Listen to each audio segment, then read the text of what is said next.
Library skills. College life is not at all complete and rewarding if you do not know how to use the library for your benefit.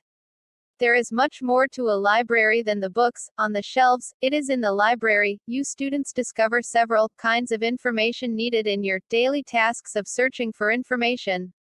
In most schools, the library serves as the learning resource center for the entire campus, since treasures in terms of knowledge in almost all areas of life are stored in the storehouse of ideas.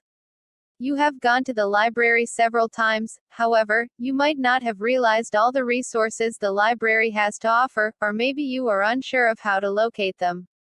Getting acquainted with your library is the first step in your intent to accustom yourselves with library skills. This playlist contains information on 1. Library setup, library sections. 2. General reference materials. 3. Classification system of books. 4. Non-book materials. 5. Catalog and call number.